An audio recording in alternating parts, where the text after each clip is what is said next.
Y nuestra idea con este curso, donde Gerardo Gutiérrez nos ha hecho la encomienda de transmitir, es precisamente sensibilizar a los consejeros, a los presidentes de los consejos, a los socios potenciales, a los jóvenes empresarios y a los miembros del staff de los centros empresariales, la naturaleza propia de la Coparmex, el significado que tiene la Coparmex y hacia dónde vamos, lo que estamos haciendo y hacia dónde queremos ir, qué proponemos para nuestro país como organización empresarial.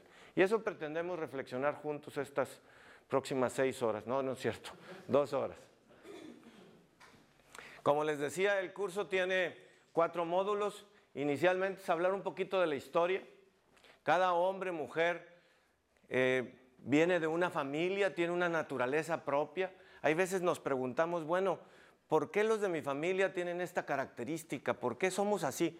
Pues porque en la historia alguien que llegó aquí, un antepasado, algo que sucedió con la familia, marcó la familia y le dio una personalidad. Y las familias vamos teniendo distintas características, talentos, inclinaciones, de acuerdo a nuestra propia historia y de acuerdo a nuestros antepasados. Y también lo que vamos haciendo cada uno de nosotros. Por eso es importante hablar de historia, pero no tocar la historia como algo muy extenso, porque solamente es lo que nos marca, nos da personalidad y nos da alguna explicación de cómo somos hoy en día. Y hablar en este primer módulo ligado a la historia, pues de estos principios y valores de la Coparmex, que es un crisol con lo cual nosotros interpretamos un suceso, un reto, un problema que tenemos en las distintas comunidades, donde estamos, pasamos a través de ese crisol el problema o el reto, y entonces lo podemos interpretar y tener una propuesta de solución. Después, pues, hablaremos del plan estratégico, del plan de trabajo de nuestro presidente, de cómo estamos haciendo las cosas hoy y hacia dónde vamos y qué proponemos. Posteriormente, la estructura de Coparmex, para que los que no la conozcan, pues todos conozcan cómo estamos organizados para llevar a cabo nuestro plan estratégico y el plan del presidente. Y finalmente, lo que nosotros en Coparmex esperamos de ustedes, que están construyendo el México de hoy. El México no se construye en Insurgente Sur 950, que son las oficinas de la Coparmex, no se construye en Los Pinos, no se construye en el Congreso, se construye aquí, en tu empresa, en tu familia, en lo que te toca hacer a ti y me toca hacer a mí. Ahí es donde estamos construyendo el México de hoy.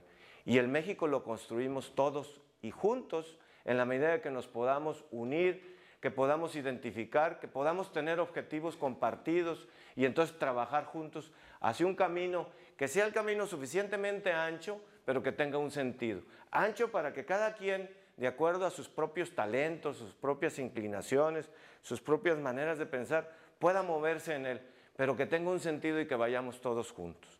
Esa es la idea, y esa es la idea de este curso o esta plática del día de hoy. Nosotros, pues, ¿quiénes somos? Pues Coparmex significa Confederación Patronal de la República Mexicana. Y somos un sindicato. Somos un sindicato que tiene características muy interesantes. Somos de afiliación voluntaria. Algunas personas nos confunden y creen que somos una cámara. Me da mucho gusto que ayer se haya hecho muy manifiesto que somos un sindicato y que pues nos unimos como empresarios porque tenemos intereses compartidos. Y la organización sindical es la unión de 2 o más personas que se unen para crecer, que se unen para desarrollarse, que tienen intereses compartidos y tienen una propuesta compartida. Y esa es la naturaleza de nosotros. Nosotros no somos una cámara porque las cámaras se dan por la creación de una ley donde pretendía esa ley o pretende esa ley que se unan los que tienen oficios similares. Entonces cada uno de nosotros pues pertenecemos a una cámara por la naturaleza propia de nuestra empresa. Y esa cámara tiene la obligación o la misión de ir resolviendo las cosas cotidianas del propio giro de nuestras empresas. Pero en nuestro sindicato pues vemos un entorno, como hoy lo vamos a platicar, para que las empresas se desarrollen, generen empleos, generen riqueza y que ésta pueda ser repartida con responsabilidad social. Esa es la característica, somos un sindicato Y somos una organización política. Algunas veces nos da así como un poquito de miedo, empresarios en la política. No, sí somos una organización política porque nos interesa muchísimo influir en políticas públicas, en la toma de decisiones públicas en las distintas comunidades en donde estamos.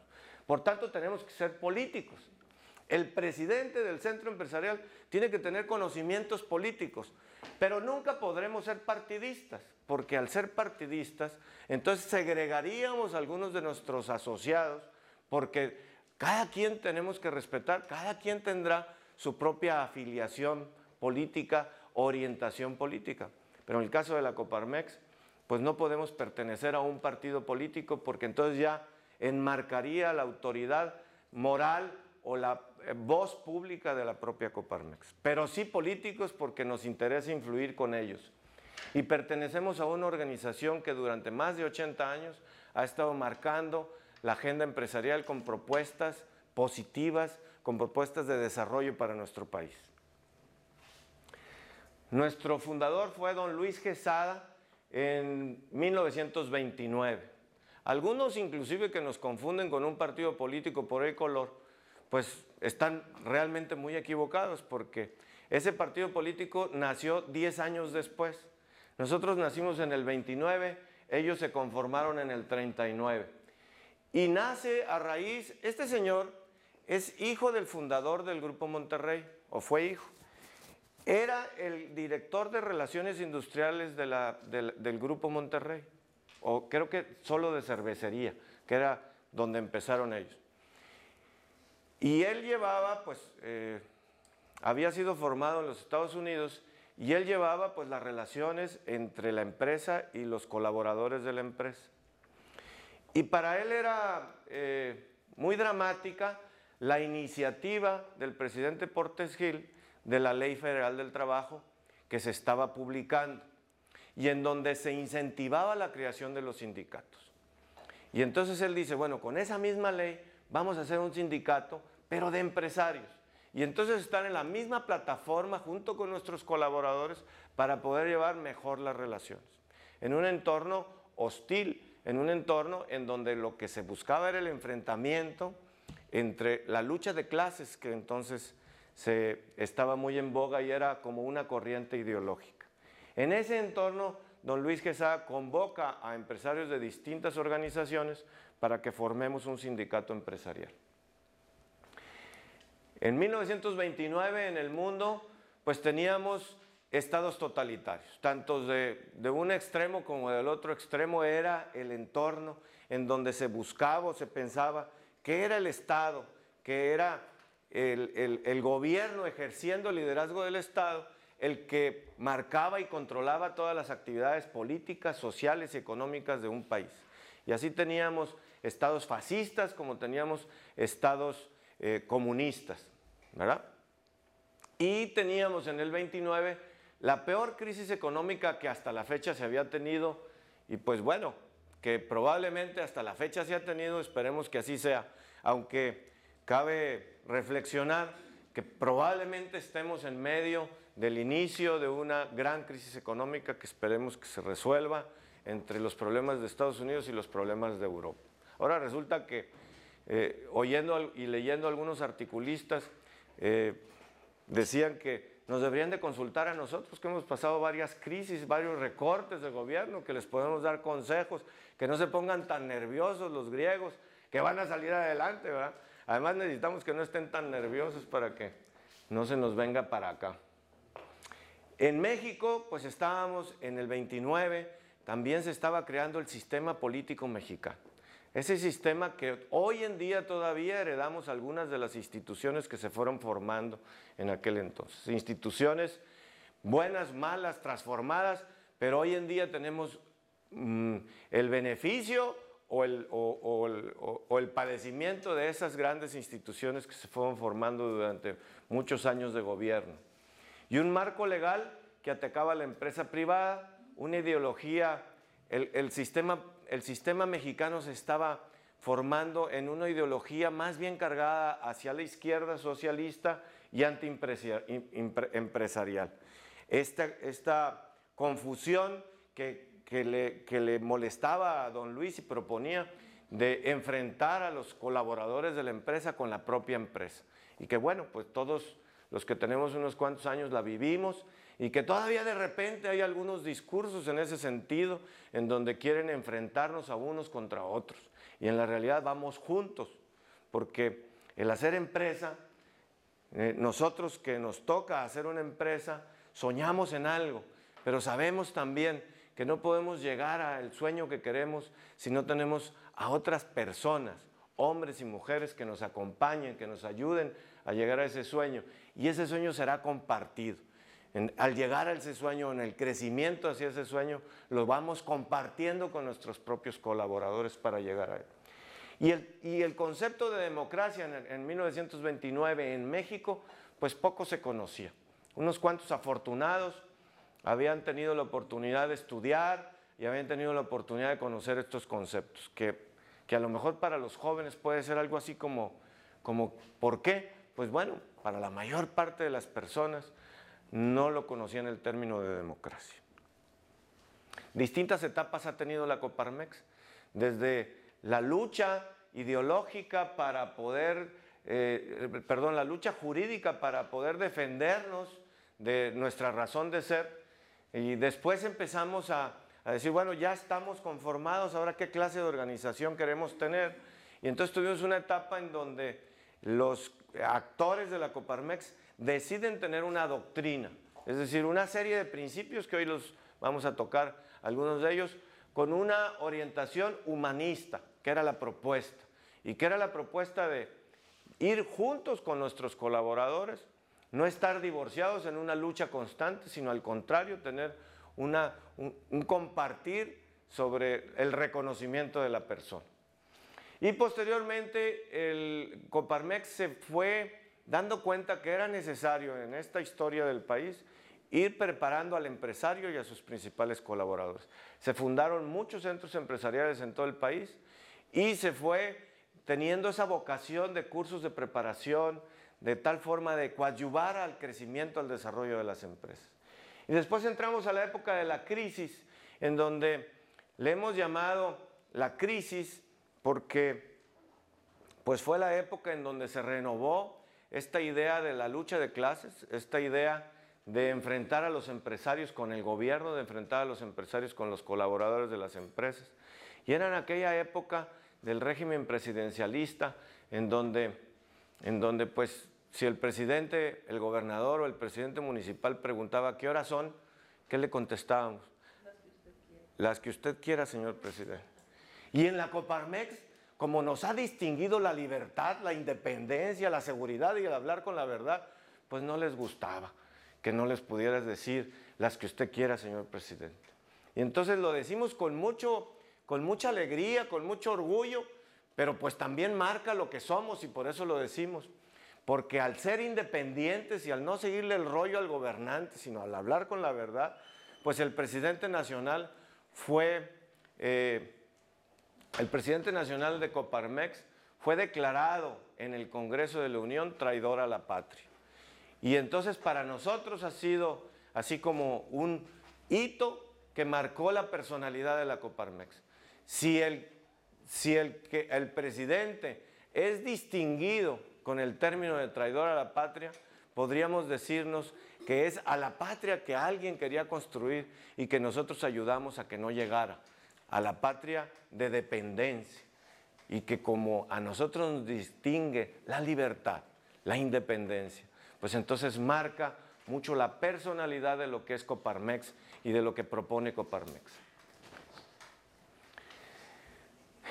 Solamente un slide más después de este, vamos a hablar de principios y de valores. Y luego, ¿cómo los aplicamos? Pero de hecho, podemos ir platicando. Para nosotros,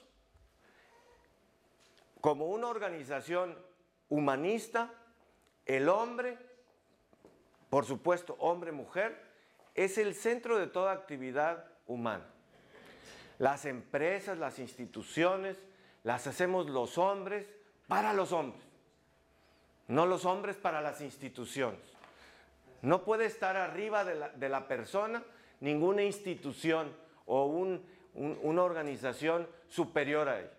Las instituciones son para servir a los hombres y las hacemos los hombres. Entonces, el hombre es el centro de toda actividad humana. Claro, con una dimensión trascendente para los que somos creyentes, pero el hombre es el origen y fin de todo lo que hacemos las personas. Entonces creemos en el hombre, en la persona. Y entonces tenemos un capítulo de persona y sociedad porque sabemos que la persona no puede sola. Porque la persona tiene que estar acompañada en sociedad.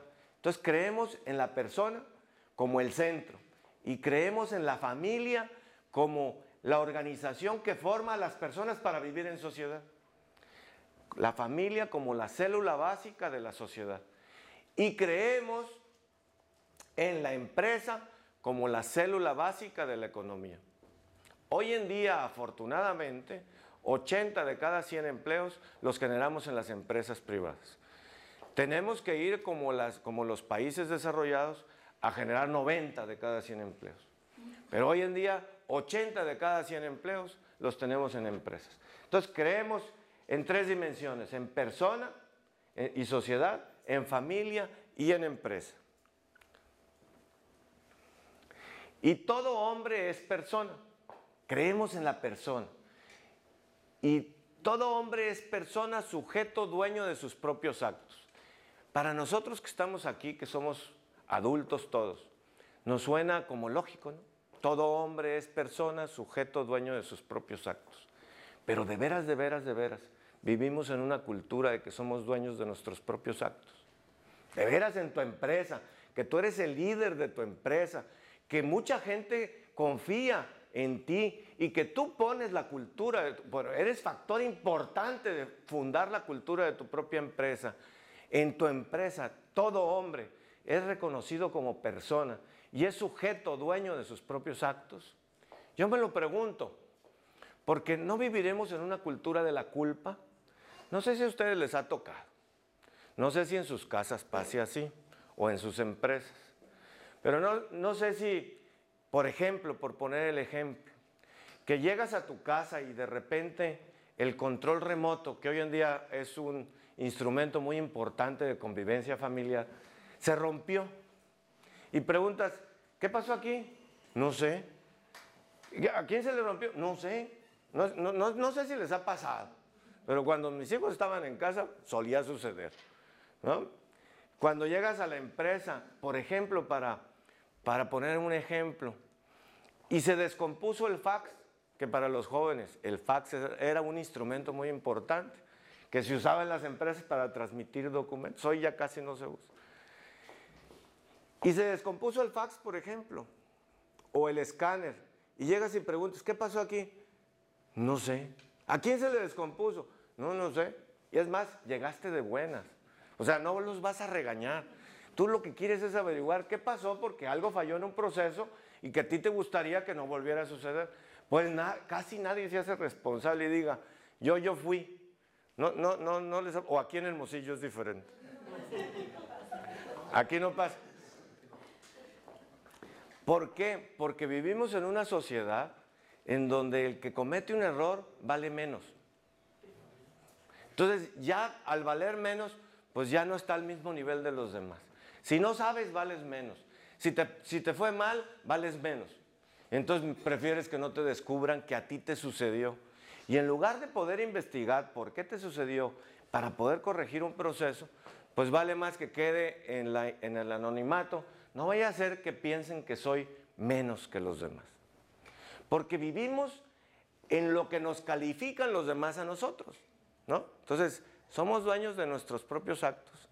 Cuando éramos niños íbamos al kinder, la maestra nos ponía una estrellita, ¿no es cierto?